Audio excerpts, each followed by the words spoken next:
Hi, this is Jared held here with Paws Saving Paws, and we're on our next episode for Dog Rescue Heroes, Tales of Triumph and Hope. Today we have Debbie Stout, who's been in the fight for many, many years and has some great stories to share with us today of how she got started, what she's done in the past, as well as what she's doing now. So, Debbie, how's everything going today?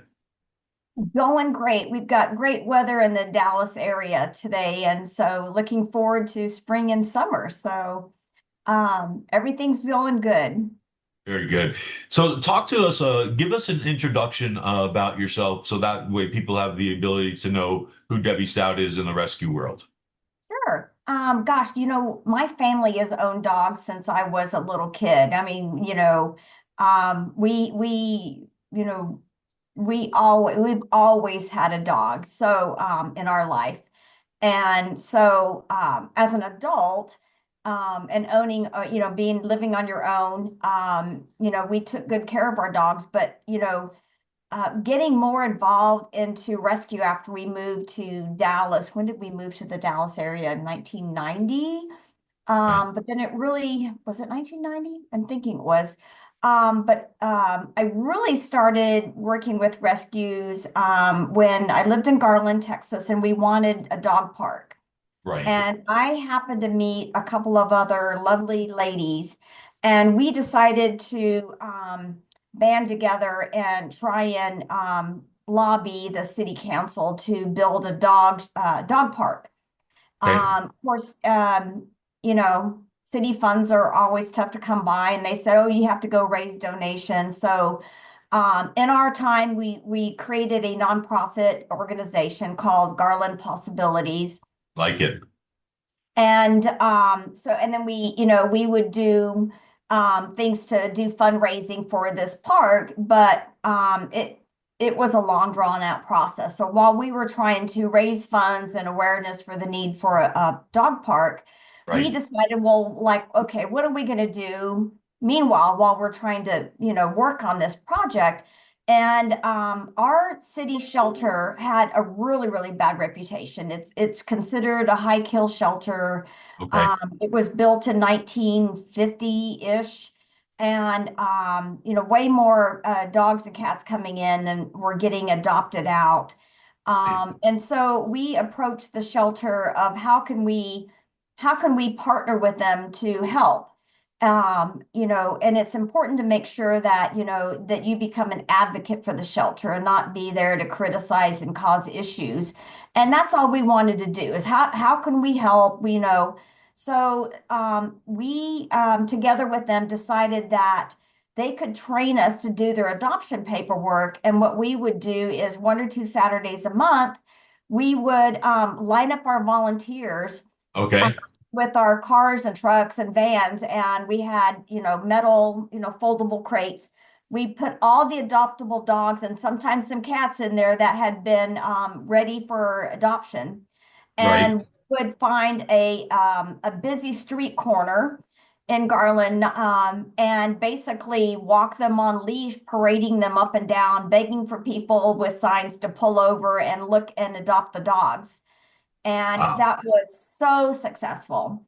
I mean, we rarely, I mean, I'm trying to think, it's been a few years, but I mean, we would have 20, 30 dogs and animals, Wow. some cats at those adoption events. And we would adopt out almost every single one of them, you Wow. know?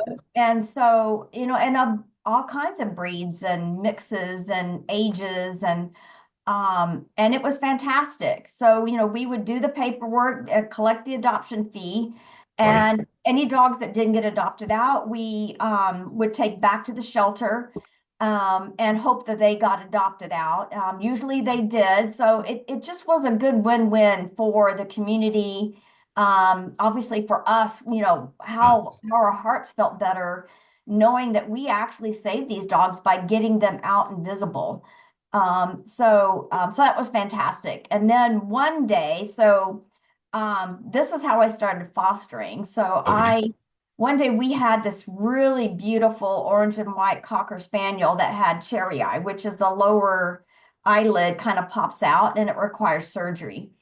and Charlie was his name. He didn't get adopted because of his eyes. So um, we volunteers decided to use some of our meager funds that we had gotten Right. donated in our little bank account, and to pay for surgery. And I would foster Charlie while he went through his surgery, and Okay. we would get him adopted out. Well, surgery went great. Actually, a family from the vet office that had a cocker, we ran into them as we were going in and out of some visits, and they adopted Charlie Hmm. and gave him a great home. And I think that's been 12 years ago or more. It's been a long time ago. That's Um, fantastic. um, I'm still friends with them, and we communicate through Facebook with them on social media. Right. And when Charlie passed away due to natural causes, and they were looking to for some more pets, I helped them find two more dogs. Okay. So it's just great, to be able to be involved, help the shelter, build up that relationship. Eventually, Garland did get a brand new shelter, and Okay. expand their needs. And I think through that positive interaction with a volunteer group that was a good relationship, a Sure. positive relationship on both ends. They now have a very strong process for working with volunteers, and they do a lot of transporting of the dogs that are not highly adoptable to places up north where there's not as many, dogs that are in their shelters.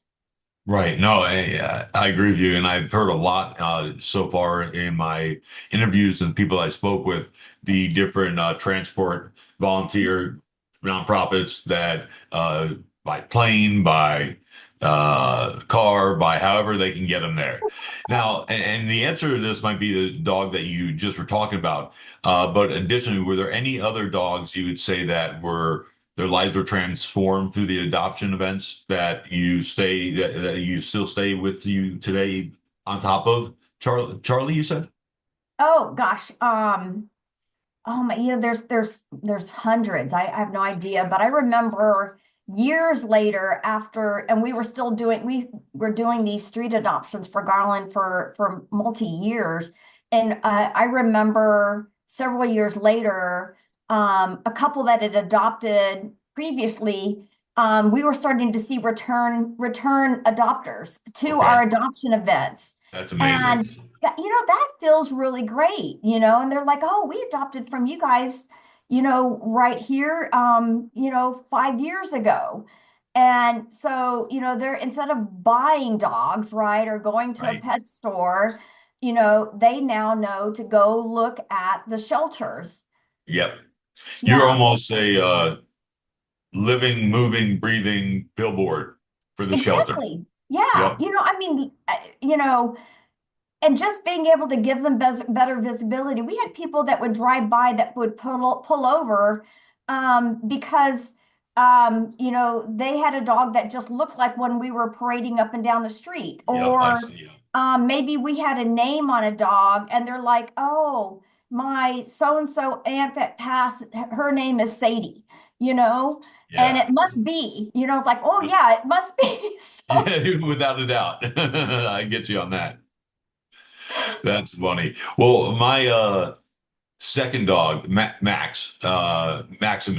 Um, when I went and did my first live TikTok from ACS San Antonio, and that's when I met Max. It was the dogs that were on the euthanasia list for either that night, Monday or Tuesday. I go on Sundays, and when I went into his little kennel with him, he rolled over, his belly rubs, just happy, just loving and caring, and his name was Max, just like my Max. So just like you were saying, when I saw the next day he was on the list that he was going to be done that day, I couldn't let my Maxie go. So aw. it's so true what you're saying when you're saying like, about Sadie or, things of that nature. What do you think that, um, the community in general, and I know every city is different and I know every state is different, but to have the community build better relationships volunteer wise or in other facets to make the whole overall process of saving dogs better. Wow. So, it takes a village, right? Um, but the it depends on some city shelters still won't accept volunteers, Okay. and so it's like but when you talk to um the actual shelter employees, they're like, yes, we could use volunteers. They need dog walkers, they need even just people to come in and clean the kennels during the day, Right. because quite often they're out on calls during the day, depends on the size of the shelter, and they don't have time to do the little things in between, Sure. during the day. But in those cases where the shelters, I'll call it the shelter management, won't allow volunteers there, contact your city council and work through your city council to change that thought process, and let them know that the volunteers should be obviously trained. There are safety things to think about. But with all those things in considered, there are so many shelters, even in Texas, I'm sure around the nation, that have volunteer programs that can be looked at to make it safe for everybody and beneficial for everybody, right? And the more Yeah. visibility that you get into the shelters for the pets, the more they're going to get. They're going to get their pictures out and their stories out and things like that, Yeah. to get adopted. But, at the end of the day, it's working with the shelters, working with the rescues, in general to make it successful and reduce the amount of pets that end up in our shelters or on our streets. Right. Gotcha. Well, and I don't know if you know this answer or not, or if there is an answer, but do you have an idea, or did you know why that they didn't want volunteers? Was it compliance, or do you happen to know that why they didn't? I think it just ends up being experience, maybe. They might be worried about bad publicity. They might be worried about insurance costs, saving, Okay. safety. But that's where you just have to work through those concerns Yep. and minimize, minimize the issues, right? I mean, there is a safety concern. I mean, there's one thing if you get bit by a little chihuahua, Right. if you get bit by a larger dog, right? The damage could be different, but Yep. there's ways you can safely do those things. Okay. And so switching over to recent years, you were the mobile sign doing your adoptions on the corner, having great success over years, and now there's social media. So when you look at the impact social media has created on the dog rescue community, tell me some of the big differences or what you noticed compared to what you had as options when you were doing the adoptions on the streets on corners. Oh my gosh, when we started doing that, it was, you know, you know, there wasn't Facebook, there wasn't all of that, right? So I Yeah. think we had a few like chat rooms and things you could go to, but it was not like the general public. So the social media, the Facebook, and are my birds bothering the sound? I didn't even hear it. Okay, good. So Yep. yeah, they are carrying on back there. So Oh, they're just excited to be on air. but social media is huge. I mean, as far as like Facebook and Instagram and all those, on making awareness for the different shelters, for the rescues, from for so many aspects. Like I use, like, I'm on Facebook mostly, but and with certain of my rescues that I foster for, and that's where they post on, hey, we're getting these new pets coming in, but we need fosters. Can you foster? And then you go in and like, oh yeah, I can foster that one. And then you can see which ones still need help. Right. versus them having to reach out by phone to call before you literally have to call around everybody going, can you take a foster? Can you here, if everybody is on a platform, Sure. everybody can see, like there's a need and you can see who's responded and who hasn't had a response to. Um, fundraising Yes. is really has gotten easier now with COVID. COVID really fundraising just really took a dip, but with job situations and stuff like that. But fundraising is also easier, Okay. but some of that depends also on whether you're a breed specific rescue or what I call all breed rescue. So Okay. breed specific rescues tend to have it a little easier to raise funds because there'll be pages that are only for German Shepherds or only for Cocker Spaniels or only for, a certain type of breed. Whereas an all breed rescue, I mean, they take in everything from Chihuahuas to mixed breeds to pit bulls to Right. labs to, mixes, right? Yep. And so their fundraising is honestly a little bit more difficult at times than the specific breed rescues. Sure. But still the social media for them to be able to publish, hey, when they're having a fundraising event is so much easier to do that because they're reaching a larger audience, hopefully. Um, but it's still networking, right? So Yep. not everybody is on social media. And Right. so we really need to, for those of us that are on, it's like I really encourage you to reach out to your friends that may not be on social media to attend some of these fundraising events or adoption events or things that are going on that will help these rescues continue their good work. Yeah, no, I agree with you 100%. And, with the volunteers, like you were saying, volunteers are so huge. Before we move off of social media, what would you say, double-edged sword, what's the best part that has happened because of, and what maybe is the concerning drawbacks? You Maybe know, one or two you think of. yeah, I don't see any drawbacks in general, but I do see that there are scams on fundraising.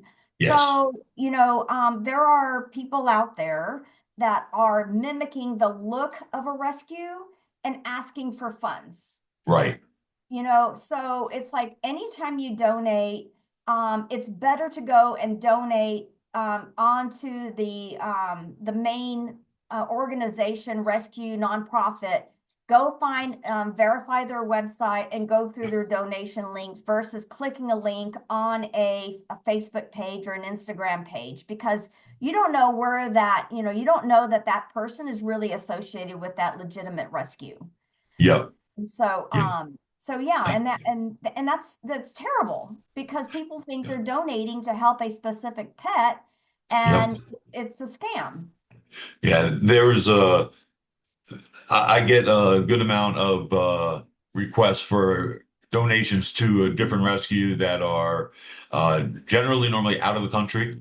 And then a video popped up of one of the he had to have been 8 to 10 years old, counting a stack of money this high, and all of them laughing because it was all from people here in America or England, wherever it might have been, giving that money for the dogs.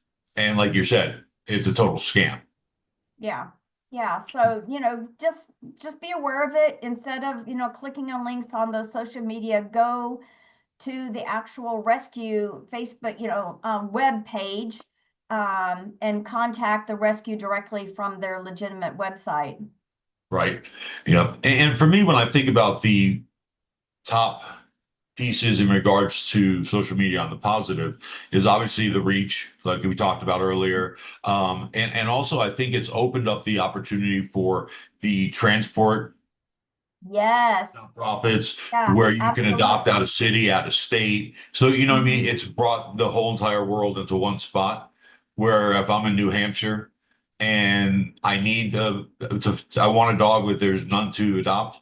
And Baton Rouge, there's so many that they're euthanizing so many, they get up there. I think that's a great part that also about the social media that's helped tremendously.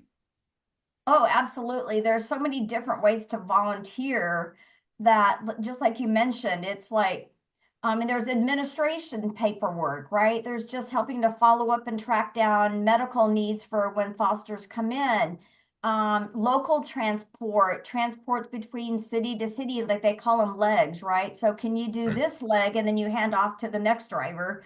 Yep. There's so many things where, depending on your time and availability and where you're at, and if you can't do any of those, but you can donate a little bit every month, that's huge, right? So, again, it's that balance that we talked about earlier when we met, is like everybody needs to have balance in your life. Right. uh, and so, volunteer where and how you're able to. Yeah, no, I got you. That makes perfect sense. What do you see as the most pressing issue facing dog rescue efforts today? It's fosters and fundraising, right? Right. So, adoption fees that the rescues get when they do adopt out a pet um, usually doesn't even cover the basic vetting. Right. So typically the only time that the adoption fees cover their basic vetting is if that dog was already very healthy, and they're able to use a vet clinic that gives them good discounts, Right. which is getting harder and harder to find. You're getting more of these Yep. corporate owned vet clinics, and Yep. they have fixed pricing. Yeah. So and it's a business. Yeah. They're running a business.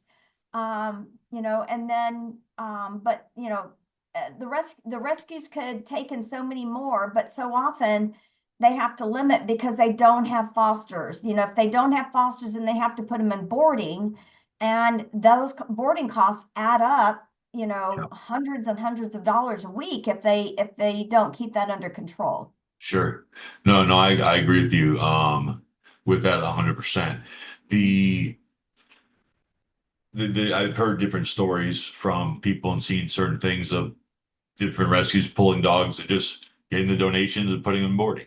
So what you were saying earlier is you really need to vet whichever you're gonna donate to and really know what their mission is and see what they're doing with that. You also talked about finding a vet that would give a discount. So recently, when Dodger needed his medicine, needed everything like that, I called around to first. I called my own vet that I've gone to for 18 years, and said, "Hey, a nonprofit dog rescue, do you give any discounts?" No. Then I said, "Well, let me try PetSmart and Vetco. At Petco." No. Then I put a thing on social media. This is another example of social media being good. And I got a ton of people sending me doctors in San Antonio area, veterinarians that could. And I found a great one, Callahan Road Animal Hospital. And they give me a good discount on everything. And it made it where I actually, with the pledges and the donations that I got for the dogs, was able to handle it all. Because like you're saying, it can get expensive, but it was hard to find a place that would do discount. And what you said about the corporations buying over, mine used to be called River City Yeah. Animal Hospital. Now it's called something different, but it's a corporate place now. Yeah. And for example, I have to bring my dog Soleil in every 6 weeks for anal gland expression. It always was $28. I went in last time. I said, "Oh, they rang it up as 35." I said, "Oh, it was 28." Like, no, we raised all the prices 25%. And not even a blink of the eye. Just, you know, and it's their business. They can do whatever they, choose. But that is something that is hard to find. So I appreciated Callahan Animal Hospital for doing that for me. Yeah, absolutely. If you could make three changes to improve outcomes for homeless dogs, what would you prioritize? Wow. So are you asking me for a magic wand?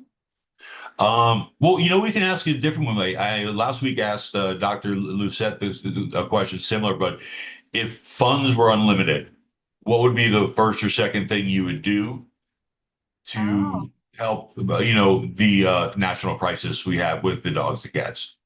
you know, I'm an accountant, so I live in reality. Okay. Um, funds are not unlimited. So if I had my wish list, that we could educate the public to encourage to spay and neuter. You Okay. know, we have so much more because I think we have a milder winter and things like that, and climate here in I'll call it the general South. Okay. I think we have more, animals that need homes than the harsher climates up north. Because I think the ones that are not taken care of up north probably pass away when in the harsh climate, right? Sure. So I hate to say that, but I think that's probably the truth. I Yeah. don't have any facts to back that up other than my Right. assumption. Um, but we have cultures that don't believe in spay and neutering. Right. We need to educate, the communities on better pet care, and pets should be indoor, pets, not always outdoor pets. Right. Um, like for example, there's an organization here in the Dallas area, and and why my brain just went on oh, it's called Duck Team 6. My brain had Okay. a moment. But Duck Team 6 is known for their capturing stray street dogs that won't just come up to you, and then they find rescues and get them, taken care of medically and adopted out. But they also do a big community outreach. So they're doing Okay. that spay and neuter clinics and things like that in lower income or areas where culturally that typically doesn't happen. Right. Um, they have this great program where one of their volunteers goes to the school, and they have Oh, I yeah. forget what the name of it. It's like they even have like a junior super dog, with a comic book and books Right. on teaching the kids at the elementary level, what does proper pet ownership look like? And so if you start at that education, hopefully, their hope is that we educate the kids, that the dogs need to be vaccinated. They need to be spayed and neutered. We keep them inside. We feed them well, we give them flea and tick here in the South. That when as they grow up, that culture thought process changes, Right. And then the third thing is that we desperately need more fosters, Right. whether those temp fosters or meaning, hey, it might only be for a few days to a week or two or longer term. The rescues need fosters. Yeah. And that leads me right into my next question. You know, what would you say to someone who's hesitant about being a foster? Maybe they're on the fence. They want to do it, but they just don't know exactly what the definition is. They only have what their thoughts in their mind are, or they're nervous they're going to get too attached. What would you say to somebody to make them understand what the realities of fostering are? Um, I hear that all the time as people that come in and adopt the dogs that I'm fostering. They're like, I don't know how you do this. And I say that one of the rescues I work with iDog Rescue, which is a doodle rescue that's a national based Okay. doodle rescue. I work with Cody's Friends. I work Okay. with Pooch Savers and also with Paws of Love. Okay. I Um, like the name. yeah, for the most part, they're all in the Dallas area, except for iDog Rescue is national. Okay. But I work with those rescues because they let me interview and decide on the people that apply for adoption of my foster. They let me pick who I think is the best family for that dog. I love that. And so I like to say, well, the reason I can let this dog go to you is that I get to decide if if I feel like your home is going to be as good or better than my own home. Right. Right. And there's some cases, and there's probably a lot of cases where that new home is going to be a better environment than mine because I have multiple dogs. Right. This dog is now going to have only by itself or maybe one other dog to have more human attention, you Yep. know? Um, and so that makes me feel better that, I'm placing this dog in a home. They have my rescues that I work with. make sure that these owners have good family security, you Sure. know, that they don't have a record of, taking a dog and then letting it go for whatever reason. I mean, Gotcha. obviously tragedies happen in homes, but aside from Sure. that, and that they have a good record with their own vet. Do they take their dog to the vet for regular shots and I love vaccinations? that. I never thought about that. That's so Oh, true. absolutely. Do those owners have proof that they have the dog on heartworm prevention? Right. All that kind of stuff. If the dog gets an earache, does the vet have record of it coming in and getting basic care? And so the rescues I work with make sure that all this stuff is in place before they usually send me even an application to interview. Right. So um, and then, for me, because I work directly with like Garland Shelter as an example, Yep. and I was going to the shelter almost every week, and I could see how many animals were not getting out, you Right. know? And it was heartbreaking to me that we can't save all these animals. There's too many, not enough good adopters and not enough foster homes that where I can help and adopt out one dog actually probably makes room and saving two more and two more Yes. and two more, right? And I obviously can't keep, well, you shouldn't, for those of you that, that have too many dogs. Um, for me, I have a limit of how many dogs I'm comfortable financially owning and being able to spend time on, right? But Yep. I still have, time for one or two foster dogs that kind of come and go. Right. And I don't have to, and I'm not financially responsible for those dogs, right? So all I do is provide the roof over their head, and I usually provide the food, but most rescues will even give you the food for the dog. Right. And Yep. but the rescue pays for all the medical care, any kind of special needs the rescue should be taken care of. If you ask them, they should provide the food as well. Any kind of needs, potty pads or whatever you might need, the rescue should provide. So if you're on a limited income, you can still foster and not, have all the fun part, Yes. and then, find a good home, let that pup or cat go on to its new home and help out another one or two. Yeah, I love that. And so I have a question. One of the things that when I first got started was in my world, like, oh, if you foster a dog, it's with you the whole day, like how my dog is. I didn't think about it. So it was like, can I do that for another dog or two dogs? And at that time, I was like, I don't know if I can. Then when I've talked to more and more people and realized that at the majority of shelters, that dogs are in their run 23 hours and 45 minutes a day, get out for 15 minutes for a walk. And sometimes if they don't have enough volunteers or their staff is backed up, like you're saying earlier, it might be 2 days. So even if you were able to give them 2, 3 hours of love, a safe place and no noise and calm, Mhm. would you agree that that is something that is better for the dog than being at the kennel? Oh, definitely, but as a volunteer, you set the parameters on what you're comfortable with, right? Okay.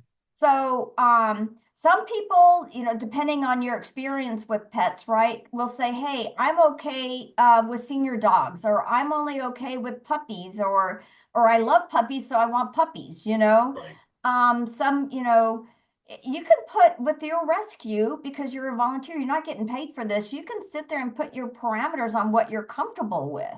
Okay. So, it's okay to say no, and or okay to the rescued and say, "Hey, um, I need to have a dog that gets along good with other dogs." Yes. Or if you're one of those where, hey, you're okay and you can separate them, right? And kennel, because maybe you have a dog that doesn't particularly care for other dogs, but your house is in such a way that you can keep them separated and give them separate time, then fantastic. That's, Right. you just, again, you do what you can do. Right. Yeah, and that was what resonated with me when Stephanie Passmore, she's out of Baton Rouge. She has between 25 and 35 rescue dogs at a time, and she just does everything out of her own pocket. Works two jobs for the rescues, plus she has 4 or 5 of her own dogs. So Mhm. when you look at that, it's not that you have to change your whole entire world. There are possibilities. What would you say, in your experience, is something that a foster parent or yeah, I guess would not anticipate happening or but they should know, Um, I think we're when we first start off, we think we're helping a cat or a dog, right? I right? mean, there's even wildlife rescues out there that need fosters, so it could be a rabbit or a squirrel, but Right. you think you're helping an animal, right? But then as you do this for a bit, you actually see how much you're enriching an entire family or enriching somebody's life that, maybe they live alone and they don't have close family nearby and they literally need the company of a pet, somebody for a reason to wake up every day, Yeah. and, that is so important. The other thing that I think, for me at least, becoming a volunteer and fostering and meeting other people in the rescue community, I've developed some great friendships, you Right. know, and those friendships haven't necessarily just been kind of the acquaintance when you just meet up at a dog event or something like that. Some of them developed into, um, you know, you know, having friendships that are, it's more than just dog related, right? So, Yes. I went through a family loss, and those friends, that I met through the rescue community have been such a great support for me Right. emotionally to get me through those hard times. And, and we need that connection. Yeah. No, I agree. And like I was saying before, just the community that I've already been uh, able to meet has been great. There's one person that I speak with from Germany, two people from England that are actually trying to figure out ways to share and do things to help San Antonio dogs. So when I found that, it was just wild in a positive way. Like, for example, Darlene and Adriana, two wonderful ladies on Instagram, helped me out tremendously. There's so many things I didn't know when I was getting started, and I didn't know, and they were great teachers and just truly helped out amazing, you know. So, what would be a small but meaningful change that community members can make to support rescue dogs?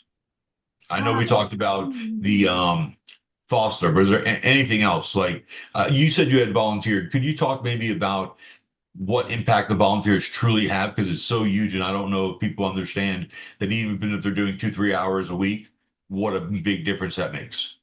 oh my gosh. Well, there are thousands of, even just in Texas, I have no idea how many rescues that are out there between wildlife and cat and dog rescue and horse rescue and things like that. And quite often these are run by one or two people that, started the rescue. But, Yeah. you mentioned your friend in Louisiana. Um, they it is such an emotional drain for these people that actually, I'll call it, run the rescues day to day. Right. Um, I don't know. Those are the true heroes. I don't know how they do it. I mean, the emotional ups and downs that they go through, like, it's not even daily, it could be hourly. They get emails, they get Facebook posts of, can you help with this animal, can you help with this animal, and like, well, I don't have funds, I don't have volunteers or fosters. So volunteers are critical to keep the sanity of these people that are actually running this rescue. I mean, volunteers help them with fundraising, right? Right. Different kinds of fundraising. It could be online auctions. It could be a golfing event, right? It could be a gala that gets set up. And those are, by the way, those are really fun to go to. And if you ever get invited or hear ones, like, go. Especially in And Dallas area. yes, yeah. I mean, they are such a blast to go to. And um, so and transport, even if it's just picking Yep. up a dog from a local shelter to the foster, right? All that stuff, when the rescue owner, director can rely on volunteers to handle these things, that is, I mean, what a relief for those people so that they can continue their good work. Yep. Yeah, I would agree because what Stephanie always says is 24/7. There's not a day off. There's no time to be sick. No. There's the dogs are there depending on you, and you have to love and take care of them. Yeah, You I know? mean, how do they go on vacation for a week or two? Like we get on a plane and go. Well, meanwhile, there's the requests don't just stop. Yep. Grant writers, if somebody knows how to write grants and help these rescues apply for grants, there's money out there. Right. And my understanding is some of it doesn't get, I'll call it claimed or spent because there's not enough people applying for the grants. Right. Or maybe you could learn how to be a grant writer, Sure. and help these rescues get these funds so they can continue. That there's so many. Again, it's like, where can you help, and just dig in there. Yeah, and I agree. There's so many opportunities, and you brought up a great opportunities. And I would just would say, like you would say, volunteer, help. And I have a hashtag that I've been trying to get trending, hashtag share if you care, and build volunteers, find fosters, things of that nature. But like you're saying, a lot of the time it's me doing almost everything. Like this Sunday when I went to ACS San Antonio, one of my volunteers, Greg, he actually came with me and did some video behind the scenes of the dogs that were not on the euthanasia list, so they could be seen also. You know, so Yeah. how do we? Oh, go ahead. Well, not just volunteering. So let's say, like, you're a family, you've got your kids, they're all in their soccer and they're in their gymnastics, and you work full time plus you have this family. You may not have time to volunteer. Right. So it's like, okay, can you donate? Even if it's $5 or $10 a month or whatever you can, get on a recurring donation with the rescue of your choice and Sure. donate $5 a month, $10 a month, because that all adds up. Yep. And if they can depend on, you know, $300, $500, more a month from multiple families, that adds up, Yeah. you know? Uh, no, I definitely do. With Dodger, and with Max, the pledges that came in and the donations Mhm. made all the difference in the world. Uh, Absolutely. Dodger would have been a lot of money out of pocket. And again, I'll just mention Darlene and Adriana again. I didn't even know at that time that there were pledges and people had pledged money for whoever was going to rescue. So when they said it to me, I was didn't know what they were talking about. So it was wonderful because it helped me tremendously to be able to do all the things I need to do. Is there anything we can do to move to a proactive versus reactive world of dog rescue that you could think of? I think it falls to community education, spay and neuter programs. I think and that's a hard thing to do, right? Because you're dealing with a lot of people. But until we have communities, laws that can be enforced to require spay and neuter, Right. and good pet ownership, I- it's going to be hard to get out of a reactive, Yep. position. But if you've got fosters lined up and you've got your donors in place and you're ready to take in those dogs as they have the needs, then Right. you're going to be it's going to be easier for your rescue to be successful and less of a um, mental strain as far as being reactive to gather the volunteers and gather the funds if you already have those in place. Yeah. No, I said perfectly. I couldn't agree with you more.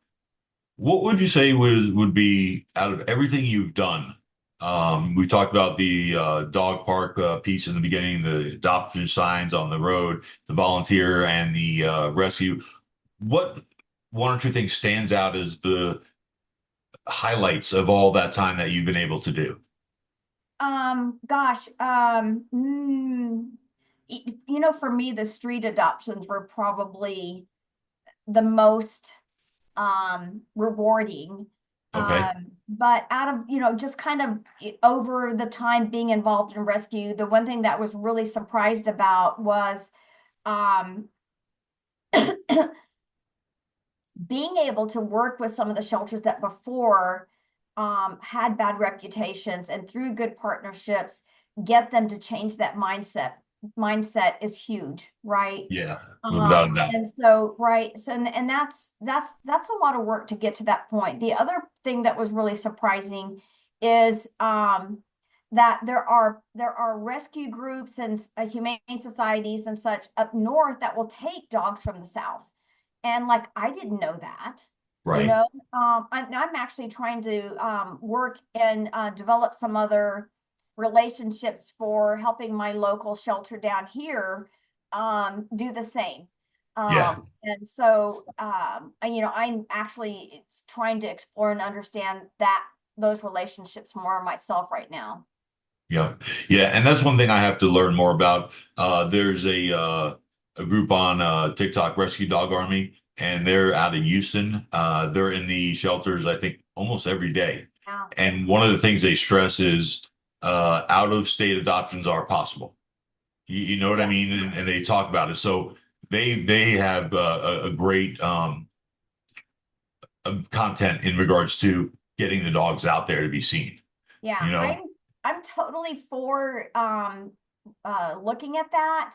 But one of the caveats is to make sure that wherever they're going up north has been vetted, and that they're a legitimate rescue, Yep. that it's what you don't want is send a dog from a bad situation here in the south and sending them to an equally bad situation up north. Right. And so, working through those guarantees and the reference checks and the vetting to make sure that the organization that they're going to is legitimate and will take great care of those pets that we're moving up north. Yeah, that's so important. They're Mhm. in one spot now, then if they're in something worse, don't Right. know. Where would you say the responsibility lies? Well, on everybody, but I mean to check out all of the rescues, like if they're sending you up to North Rescue. I don't know if that's real rescue, but and the rescue, the shelter, the transport people, like where do you think that lies to make sure that, because I'm thinking probably for myself, I'd want to know all those answers before I'm Mhm. sending it someone as the rescue. And I just wanted your thoughts. My personal belief is that responsibility to check that entire route out is the responsibility of who has legal ownership of the pet at the Gotcha. time it's going to be transported, right? So that could be a city shelter. It could be a nonprofit independent rescue, Okay. but to me, that person needs to make sure that their transport method and people that are involved are all legitimate. Because there have been people that have taken money for transport and dumped the dogs, right? That's Yeah. rare. That's extremely rare. But you still have to, you need to be responsible for this life that you're Yeah. handing over to other people, and then checking to make sure the organization they're going to and what are their practices. Right. So I think it's who has legal ownership that is looking to transfer that legal ownership that needs to do all that vetting process from A to Z. Gotcha. No, and that makes perfect sense. I agree with you 100%. Um, with your years that you've been doing this, talk a little bit about what you've learned from the human animal bond and how it's grown over the years with all the different dogs you've been able to help save, rescue, volunteer for, get adopted, everything like that. Oh, wow. Do you know, I've become a better pet owner, right? So when I first started, well, as a child we owned pets, right? But as an adult, I don't know that I walked my dogs on a regular basis. And then Okay.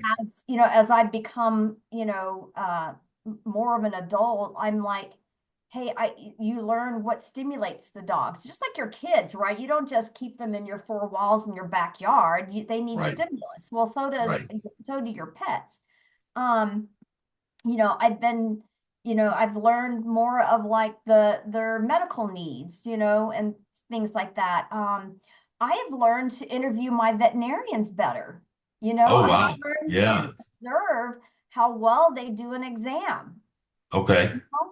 And so it's like, okay, so this is me being an accountant. I'm paying X amount for an exam, Right. and I expect a full exam, which means does the vet touch every centimeter of your dog? Right. Checking its glands, checking for lumps, checking for anything unusual, checking the joints, checking for arthritis, looking at the eyes, with their implement to look for, I Sure. don't know what they look in there for, checking their ears, checking their Yeah. teeth, checking their, what they can feel in their bowels and all that kind of stuff, their organs for what they can do. And so, and then, and I'll even do that to my rescue vet. So, I'll Right. go like, oh, can you check their joints, or can you, did you notice this, and so I've just become, more aware of what a good vet does, Right. and to ask questions on that kind of stuff. I've become more attuned to your pet's behaviors and signals, right? Right. It's like now I can tell this dog has this kind of whine or a bark because they want this, you Right. know?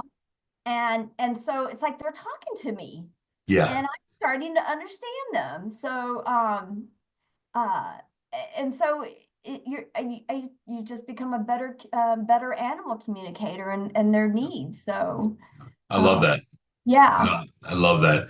And last question I have is, what have dogs really taught you with the human connection? More of, like for me, I'll say differently. I'll say versus the unconditional love for me that I had, that dogs have. It doesn't matter if it really doesn't matter. That you don't even have to have an if, but they're there loving you right next to you. Wherever I go around the house, Soleil's right next to me now. Max is right next to me. Um, and I started actually, I'm glad you just said that about the walking. I just started teaching Max how to play fetch last night. And he did really pretty well with this in the house, but I'm going to take him today somewhere where he has a bigger area that he can run so he can smell different things, get sensory overload maybe, but it'll be good. So for me, dogs in my world have shown me what unconditional love really is. And I don't know if that's the same for you, if there's maybe something else in You know, addition. For me, I think it is also that unconditional love. Um, and it doesn't have to be a dog you've had forever. Like I have a foster doodle right now, and I've only had her for about a month. She goes to her new home this Saturday. And I was out in my front yard with my other doodle had stolen some snacks. So I I went out to get the bag that because I didn't want him to eat the bag. And so I grabbed his tail because otherwise he would take off. Yeah. So I could grab the bag, and my foster doodle was right behind me. And when I grabbed my doodle's tail, he turned around like, "Hey, what's going on?"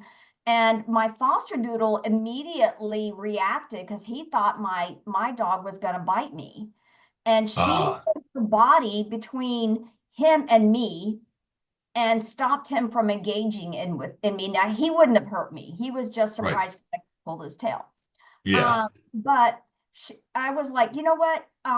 This dog is protecting me, and I've only had her for a month. Right. And now as soon as he calmed down and I was fine, she totally stopped, and they were best buds forever. Sure. But it's that loyalty that develops in days that you don't get with people. Yep. I mean, you just don't. This dog doesn't know me, and yet she's willing to put herself in between an equally large animal with really big teeth to protect me. Yeah. Yeah, and I think it also comes down to that's just how they're built. Love. Yeah. Yeah. Love and protection. Well, I Absolutely. want to say is that I've had absolutely fantastic time speaking with you. You've taught me a bunch of things that I need to learn because I'm newer to this and I learn more and more. That's one of the reasons I love doing the interviews. That way I can learn, and that way other people that want to start rescues or want to volunteer, want to foster, can see and say, "Oh, I can do that." With that, but with saying that, what would you like to end with, or any thoughts that you'd like to add? Oh gosh, volunteer where you can, where you have a heart. It doesn't have to be dog. It could be, pet related. It could even be human related. Find what you have a passion for and find where you can, serve your little niche in that volunteerism because, it brings our community together. I can't tell you how much it enriches my daily life and my heart and makes me feel better through helping others and animals. It fills me with a purpose, and that's what's important. Yeah, no, I couldn't agree with you more. Ever since I've done everything that I've done with Paws Saving Paws, the purpose, the drive, the passion. It's just amazing to have. And then the results and the rewards you get by seeing them being loved, being safe, getting nursed back to health.